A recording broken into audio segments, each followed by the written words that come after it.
Queridos amigos y amigas, un año más nos encontramos en la Feria del Libro de Las Palmas en compañía de un nuevo libro de Antonio Arroyo Silva. Hace 2 años nos tocó presentar Bahía Borique, de la editorial Idea Aguirre, en el que mencionamos el concepto del viaje de ida y vuelta a través de un eje de ordinadas y coordinadas, que eran los vértices en los que gravita la literatura universal.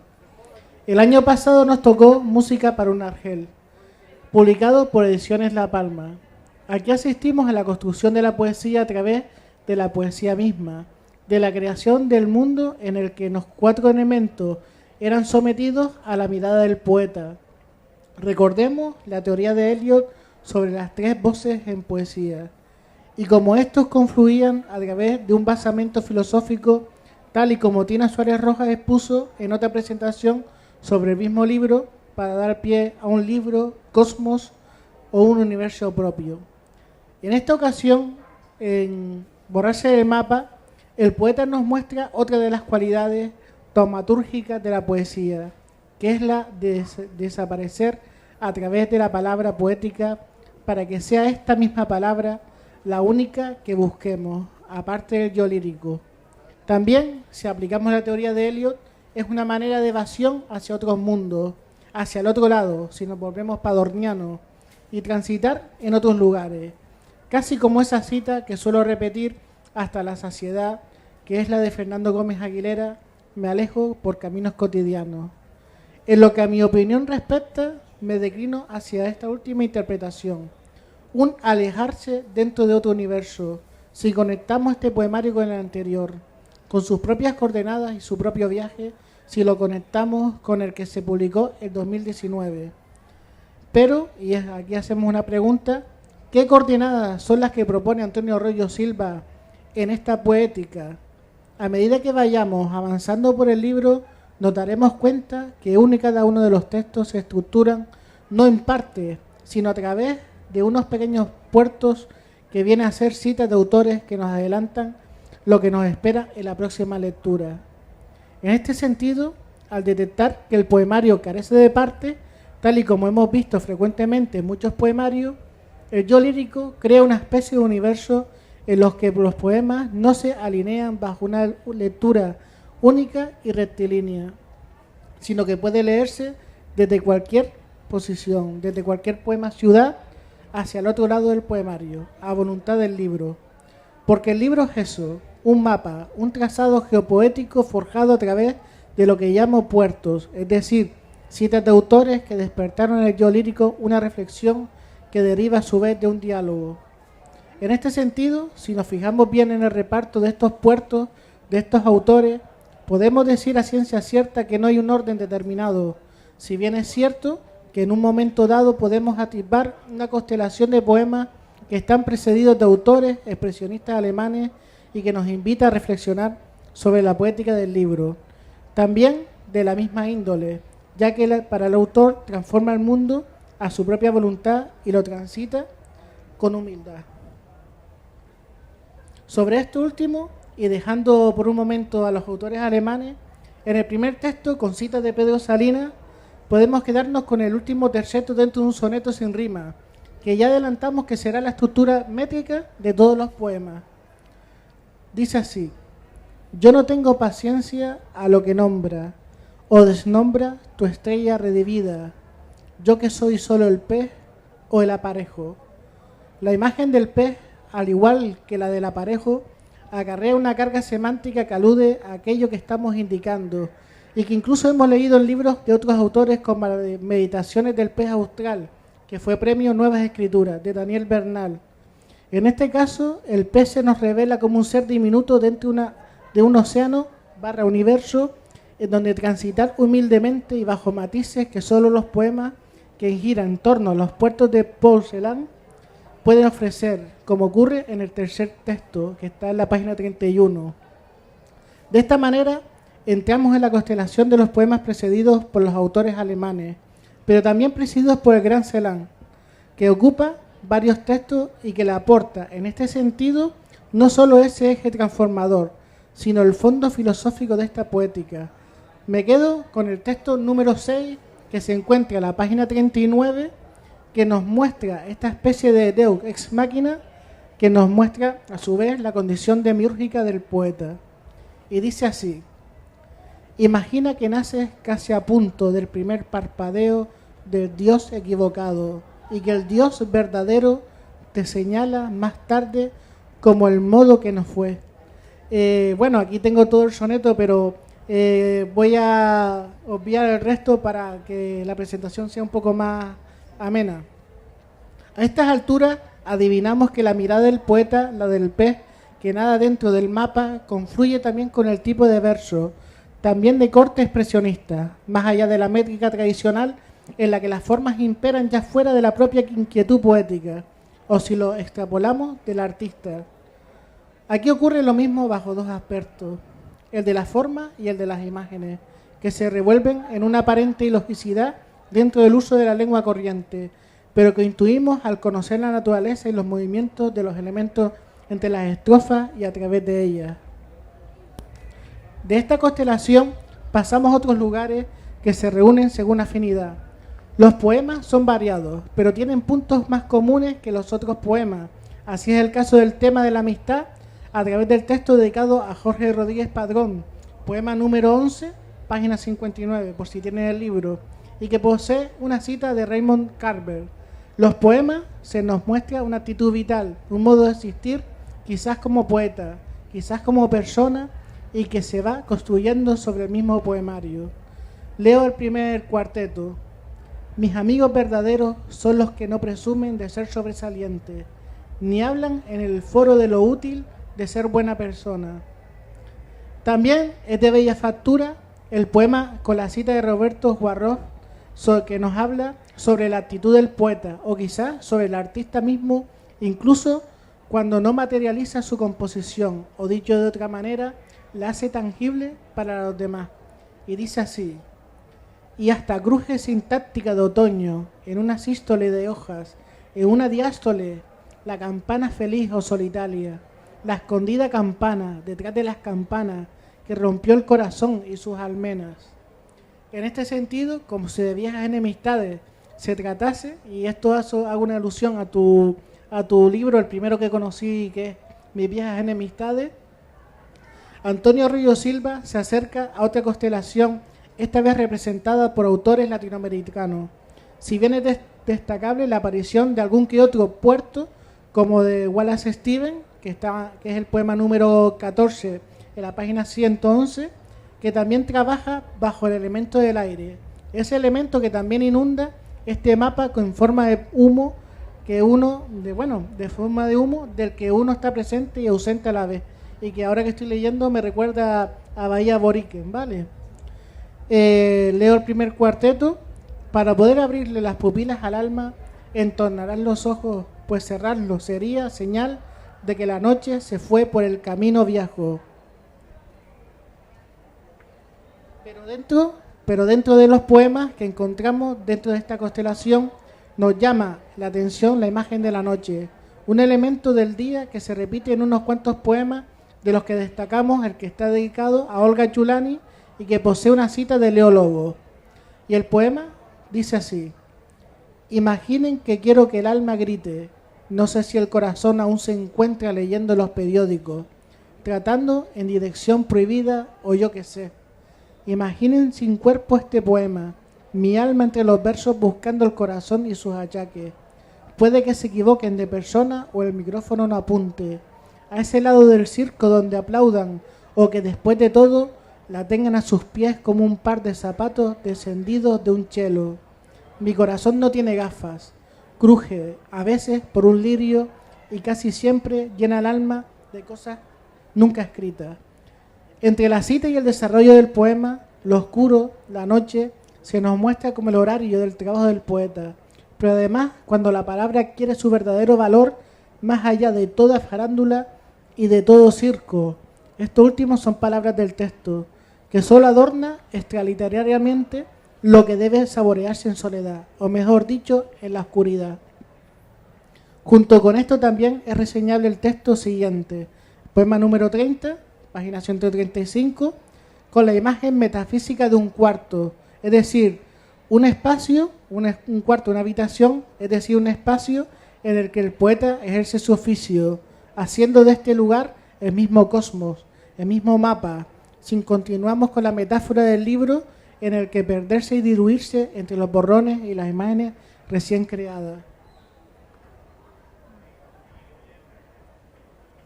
Finalmente, ya voy acabando, ocurre la tercera constelación, que tiene que ver con los textos cuyas citas también proceden de autores canarios, que a su vez aluden no solo a la manera de estar, sino también a estar dentro del paisaje, porque el paisaje es una de las constantes de la literatura canaria. Uno de los poemas, el poema número 27, con cita de Arturo Mercanti, es una verdadera joya en cuanto a construcción del paisaje y del ser poético a través del diálogo. Y este lo cito entero, ¿vale? Te conozco en la forma de mirar el paisaje, por tu manera súbita de dar contraste al resplandor de las petunias en la maceta azul de la terraza. Ahí, cuando respiras, cuando velas el paso de un jilguero o absorbes el espíritu remoto del naranjo, te conozco aún sin verte, me llamas por el humo, con el humo del café, con la risa en el rebozo de la cálida taza, y yo acudo con la duda de verte en esa esquina, ignorando que ocupas todo el mundo y que el tiempo no ocurre mientras tú no estés ahí, y entonces te conozca. En conclusión, borrarse del mapa es un juego de presencia / ausencia que llegamos a ver en el anterior poemario. En esta ocasión el libro se nos expone, tal y como indica su título, un mapa de lecturas personales con los que el poeta establece una razón de ser y de estar a través del diálogo constante. En este sentido, llama la atención que carezca de parte, pero no es de extrañar, pues un mapa no es un trozo de papel que se lea como un libro de lectura convencional, sino que permite rastrear aquello que quiere encontrar o que busca sin saber lo que es por todas direcciones. Ante esto, detectamos lo que nosotros llamamos constelaciones bajo el criterio de esos puertos que son las citas, esa presencia y también ausencia de esos escritores. De esta manera, como una suerte de rayuela, haciendo alusión al libro de Julio Cortázar, el lector, siempre activo ante la lectura de cualquier libro de poesía, transita por la obra como quien tiene delante lo que es, un mapa que o bien puede continuar de forma lineal o bien puede seguir su propio rumbo. Dicho esto, es hora que yo también desaparezca y que el lector haga lo suyo con el libro que tiene delante. Muchas gracias. Con esto vamos a pasar a las preguntas. Después de leer todo esto, pues te voy a preguntar sobre el libro, sí, ¿vale? Sí, me parece. La primera pregunta, ¿de dónde viene el concepto de borrarse del mapa? En principio, yo desde que se publicó este libro, dije al principio que hay muchos secretos, pero algunos los iría desvelando poco a poco. Borrarse del mapa es la continuación de una forma diferente a este librito que publiqué con un amigo mío alemán, un poeta alemán peruano, como consecuencia de plegar orillas. Significa, durante la pandemia, significa que se han plegado las orillas de Alemania y la de Canarias, ¿no? Y aquí yo hablo sin cita con poetas de Canarias, ¿no?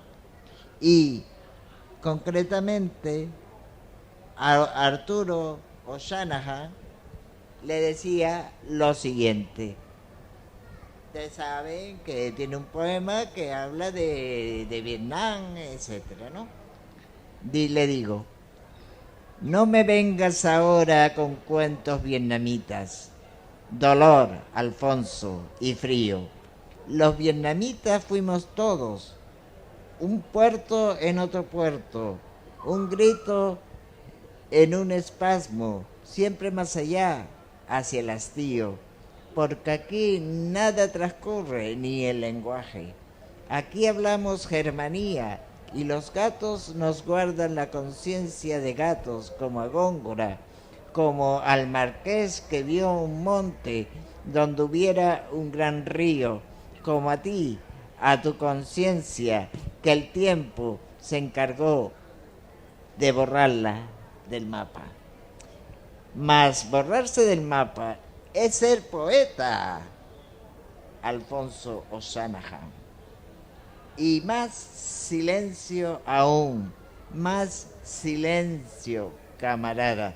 Aquí sí cito yo uno de los poemas de ese que habla de los vietnamitas, ¿no? Entonces, borrarse del mapa es ser poeta, digo yo. Le digo yo a Alfonso Shanahan, y él creo que pensaba de una manera similar. Igual Isa nos lo aclara porque es un estudioso de su poesía. Pero también el concepto, digamos, teórico entre de esta idea mía, de este diálogo imaginario con Alfonso, porque yo no lo conocí, el concepto teórico de eso me vino de un poeta, fíjense, el mapa para arriba, para abajo, para todos lados, ¿no? De un poeta peruano que se llama Eduardo Chirino. Da la casualidad de que murió. Yo lo conocí a través de un amigo común de Pablo y mío, que se llama Pineda, sí, Octavio Pineda, que hizo una tesis sobre Eduardo Chirino, Morábito y Bocanera. Entonces yo accedí a leer a este poeta gracias a Octavio, se lo agradeceré toda la vida. Y entonces me llegó este poemita, que lo tengo como cita, que no les voy a leerlo todo. Dice: usar audífonos es una manera de desaparecer. Escuchar música es una manera de desaparecer. Olvidar en una plaza nuestro segundo nombre es una manera de desaparecer. Llorar a solas es una manera de desaparecer. Aunque no parezca, sonreír es una manera de desaparecer. Dibujar mientras los otros hablan es una manera de desaparecer. Aparecer es una manera de desaparecer. Hablar sobre uno mismo es una manera de desaparecer. Escribir poemas es una manera de desaparecer. Borrarse del mapa, escribir poemas. Es decir, ¿quién desaparece ahí? Desaparece el poeta, pero entra, como tú dices muy bien, el sujeto lírico. De eso se trata. Con borrarse, nos borramos el mapa, Pablo y yo, ¿verdad? Bueno, yo creo que bastante. Otra cosa, ya es la tercera presentación que tengo contigo, el tercer acercamiento, pero digamos en la Feria del Libro, pero no los tres últimos, sino que ya he leído bastantes libros tuyos. A mí me gustaría saber qué te traes de los anteriores libros a este. ¿Qué es lo que tienes, qué es lo que has traído de los anteriores libros a borrarse en el mapa? Sí. Sí. Ya, no es que lo diga yo, sino ya me lo dijo. Tengo pendiente una antología personal desde 1980 hasta la actualidad. Y ya Daniel Bernal me dice que, y yo le doy la razón, claro, que a pesar de que lo mío es que en cada libro tiene distintos registros. Eso es una lección que yo aprendí sin haberlo conocido, sino leyéndolo. Isa sí lo conoció, de José María Millares. José María Millares es el poeta canario que más registros dominaba y los usó todos, desde el poema gongorino hasta lo más vanguardista y hasta la poesía social más profunda. Entonces uno va aprendiendo de eso, no imitando, aprendiendo la visión y esas cosas. Entonces siempre hay una voz que subyace, a pesar de los distintos dominios, igual que con José María Millares, escribiera Liverpool o escribiera un haiku, entonces ahí se veía que era José María Millares. Y yo creo que a estas alturas ahí se ve que es la voz mía. Siempre hay algo y algunos temas que se repiten. Por ejemplo, entre estos dos libros que dije, este Borrarse el mapa y el anterior, sí que hay una continuidad, porque hay un diálogo con poetas. En el primero, esto de los círculos dorados. Se trata de los círculos dorados, viene de un verso de Natera, ¿no? Y entonces, claro, muchas veces tenemos que cerrar los párpados para ver esos círculos dorados que veía Luis Natera. ¿Por qué? Porque se nos ha muerto un poeta que nosotros adorábamos. Y es la única manera de conectar con él. Siempre tiene que haber algo mágico. Y la magia esa no te la da ni el milagro ni nada, te lo da el lenguaje poético. Eso. Y esa es mi lucha. Mi patria es el lenguaje poético, mi forma de actuar siempre va encaminada por ahí. Pero claro, quiero dar esa sorpresa, quiero emocionar, o por lo menos lo intento, y eso. Y ya en esta segunda parte es diferente, porque ya estoy hablando con los expresionistas alemanes. A mí los expresionistas alemanes me han iluminado mucho. ¿Por qué? Porque creo que fueron unos grandes rebeldes. Todos lo han subvertido. Las diosas griegas pasaron a ser las prostitutas, que si esto, que si lo que era tan sagrado, que era tabú, todo eso lo derrotaron. La belleza era, vieron la belleza en la muerte, en las morgues. Eso me ha impresionado mucho de la poesía alemana, por ejemplo. Gottfried Benn, por ejemplo. Y eso, ¿no? Pues mira, ya que estás hablando de expresionismo alemán, yo te iba a preguntar sobre las diferentes constelaciones que he encontrado dentro del libro. Está la constelación de los expresionistas alemanes, de los poetas o escritores latinoamericanos, la de los poetas canarios, y yo creo que también sueltos pues tendrá a Wallace Stevens y por ejemplo Raymond Carver. ¿Qué es lo que por qué esta elección? ¿Por qué? ¿Y qué es lo que trae cada uno a tu poemario? ¿Por qué? Bueno, ya me explicaste lo de los expresionistas alemanes, Sí. pero faltan los latinoamericanos, los canarios. ¿A qué viene esa elección de poetas? Bueno, yo con Stevens, mi contacto con la poesía de Stevens viene desde muy temprano. Y por supuesto del simbolismo francés, de Mallarmé, con Valéry, etcétera. En mi primer poemario, que no está publicado, porque no quise publicarlo, lo publiqué en los periódicos, etcétera, se llama Captura del Silencio. Es el concepto ese de captura. ¿Captura de qué? De la realidad. ¿Cómo? A través del lenguaje, que es lo que hacía Valéry, ¿no? Entonces, lo de Stevens es una manera nueva de ver eso que de Valéry, pero con mayor imagen, mayor visualización, mayor intervención de las sensaciones. Entonces eso a mí siempre lo he tenido presente, a Valéry. Para mí uno de los mejores poetas que ha habido. No es el único mejor, pero es uno de ellos. Y en cuanto a los hispanoamericanos, tenemos mucho que aprender de ellos. ¿Saben por qué? Porque ellos han aprendido la lección de Valéry, de Stevens, de Rapau, un poeta que también me lo llevo, de Rapau. Muchos poetas españoles, por ejemplo, los novísimos. Los novísimos, yo creo, es mi opinión, que sí, es Rapau, como que les puede mucho, pero lo que hacen de Rapau es una imitación de salón. Y no lo que hace, por ejemplo, Enrique Lin en Chile. Enrique Lin sí que entendió eso, esa manera de poetizar. No lo hizo igual, desde luego, porque de eso se trata, no hacer lo mismo, pero sí hacer, a partir de eso, hacer otra cosa.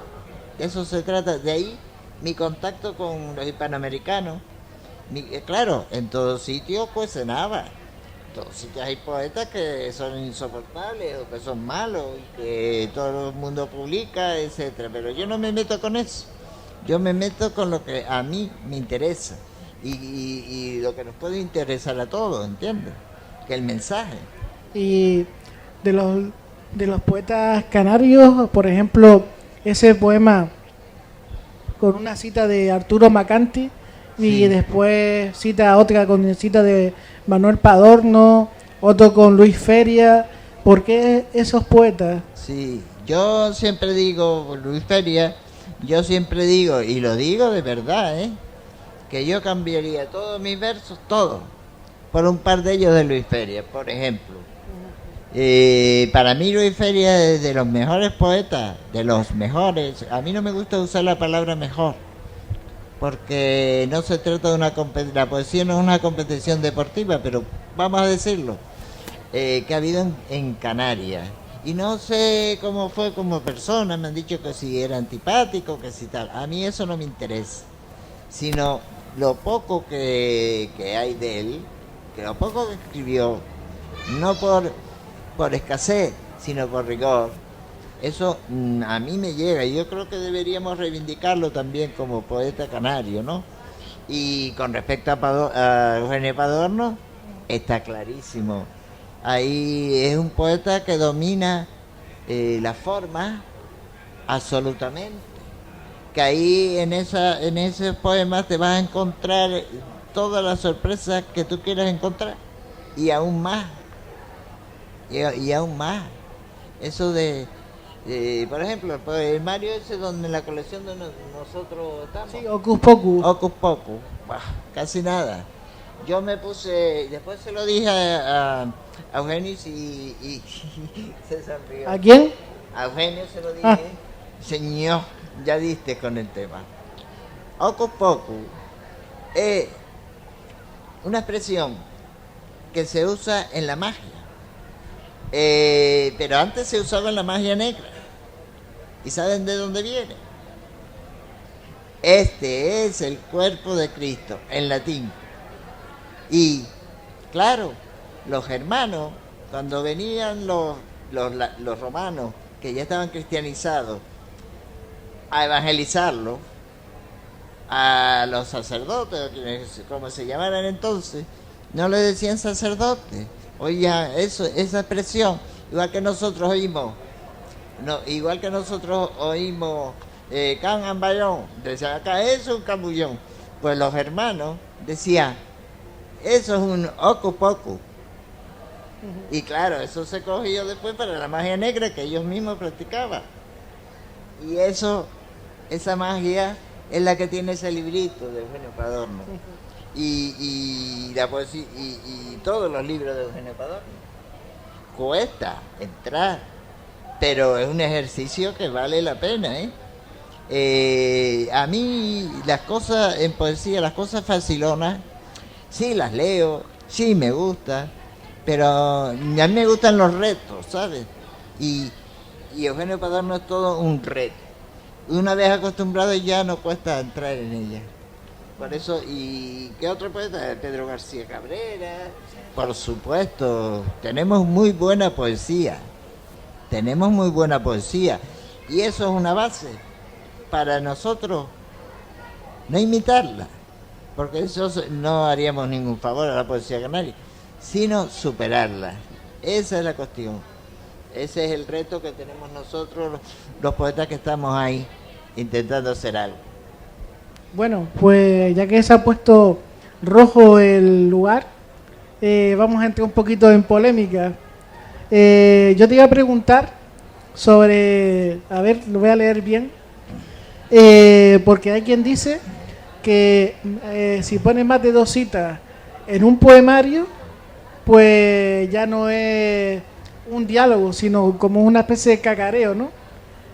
¿Tú qué tienes que decir al respecto? Que me parece iba a decir una palabra más fea, pero voy a decir que es sencillamente una estupidez. Porque cada poeta que es, poeta que ha estado un montón de años escribiendo tiene su manera de abordar la poesía. Yo cuando leí esa cita digo, pues imagínate qué dirá de mí cuando lea mi libro. Pero es que sencillamente a ti te importó un bledo, a mí lo mismo. Porque quien dice eso está demostrando cierta ignorancia, ¿no? Y hay quien lo dice, ¿eh? Pero es que sencillamente yéndose al canto está el canto coral. La poesía también puede ser coral, un diálogo a muchas voces. Por supuesto, si tú dialogas con un poeta, tienes que poner algo de lo que dijo él. Hay gente que lo que hace es reproducir versos de esos poetas y no lo dice. Y eso es un plagio. Pues eso, ya te digo, me parece una sencilla estupidez. Ok, pues con esto, si quieres, puedes pasar a leer un par de poemas. Sí, yo no quiero leer mucho porque... Sí. Si alguien quiere preguntar también, es el momento de hacerlo. Dime el poema ese, uno de los poemas que dijiste tú ahí. ¿Cuál? El de la página... ¿Cuál quieres? Este mismo. Venga. Mira, vamos a ver, los poemas que están aquí surgieron de lo más insospechado. Es decir, una conversación con un amigo o con una amiga, hablando, por ejemplo, de cómo tratar el corazón en la poesía, ¿no? Yo en principio no soy muy propenso a hablar del corazón, en el sentido de usar lo sensiblero, ¿entiendes? Entonces esta amiga estaba muy de acuerdo con lo que estaba diciendo, Es decir, este poema está dedicado a Olga Chulani. Y eso, el diálogo nuestro fue sobre el corazón en los poemas. Y fíjense, imaginen que quiero que el alma grite. No sé si el corazón aún se encuentra leyendo los periódicos, trotando en dirección prohibida o yo qué sé. Imaginen sin cuerpo este poema. Mi alma entre los versos buscando el corazón y sus achaques. Puede ser que se equivoquen de persona o el micrófono no apunte a ese lado del circo donde aplaudas, o que después de todo la tengas a tus pies con un par de zapatos descendidos de un chelo. Mi corazón no tiene gafas, cruje a veces por un lirio y casi siempre lleva el alma de cosas nunca escritas. Leo despacito para ya que vayan introduciéndose esas palabritas. Otro de los que citar. Porque los tengo todos, tengo el discurso desordenado. Sí, no, ese de mis amigos verdaderos, por ejemplo. Vale, en la página 59. Sí, mis amigos verdaderos, ese poema está 59, dedicado a mi amigo y yo diría que mi mentor, Jorge Rodríguez Padrón. Jorge Rodríguez Padrón, una persona de la cual, 58, sí, he aprendido mucho, que ha leído mis cosas. No es fácil que una persona que se dedica a la crítica lea las cosas de la gente, ¿no?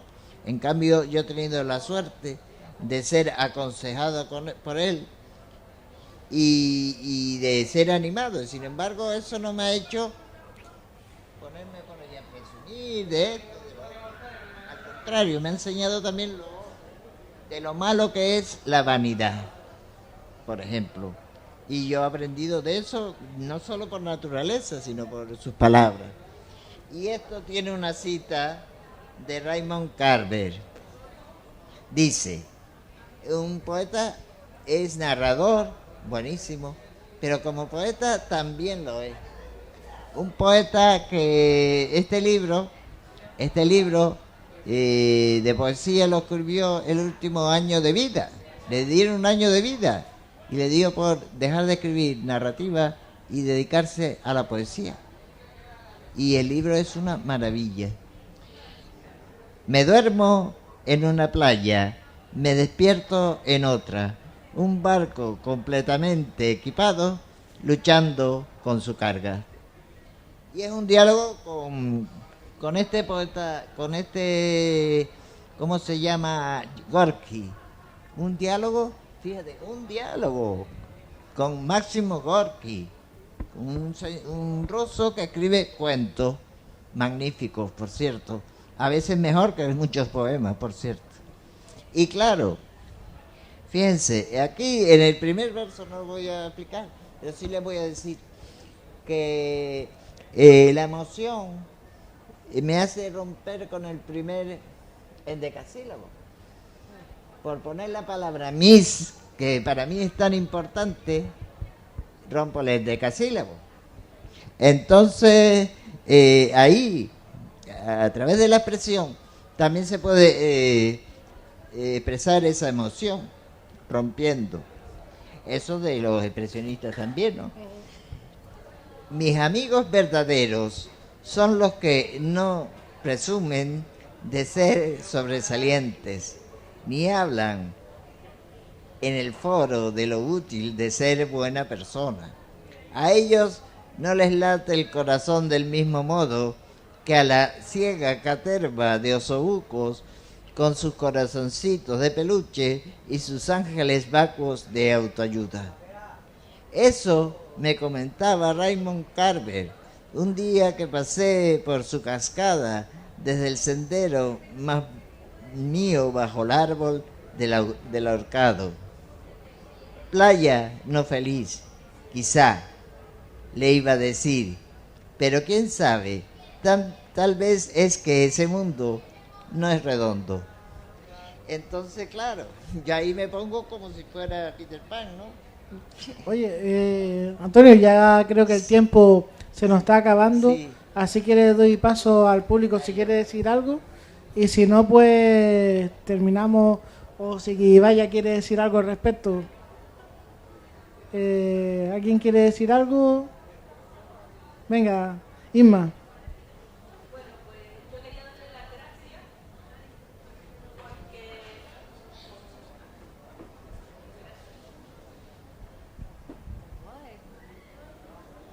Gracias. Yo no había conseguido ver quiénes estaban hoy, estoy un poquito despistada, se me ha estropeado el móvil, llevo 2 días que no soy yo, y por eso ahora dando una vuelta paso y me llevo la magnífica sorpresa al ver a tu mujer, Antonio, y luego ya entrar y verles a ustedes, ver a Isa también. Y la verdad les felicito porque son personas a las que aprecio, no solo como personas que son muy grandes, sino como autores. Es un placer leerles, y yo que soy diabética y no puedo comer cosas dulces, lo dulce que tomo cada día son poemas, y de ustedes con bastante frecuencia. Gracias. Muchas gracias. ¿Algo más? Pues bueno, con esto ya finalizamos la presentación y solo me queda felicitar a Antonio y a Ibaya, que han hecho un libro bastante bueno, ¿vale? Sí, mira, yo quería añadir con respecto a eso, que yo diría que bueno, uno intenta hacer obra de arte, hacer de la poesía que sea arte, ¿no? Pero aquí Vaya, aparte de eso que yo intento, el libro en sí, la edición, es toda una obra de arte. Porque aquí está una portada de un pintor visual de Alemania que murió. Su viuda nos dio permiso para ponerlo en la portada, y después viene lo bonito, el paseo de ese cuadro a lo largo del libro. La idea es de la editora, y sobre todo el buen rollo entre el editor y eso, que yo que nunca lo había visto. Así que estoy muy agradecido a Editorial Garoé, y por eso, y por la atención, y por la amistad.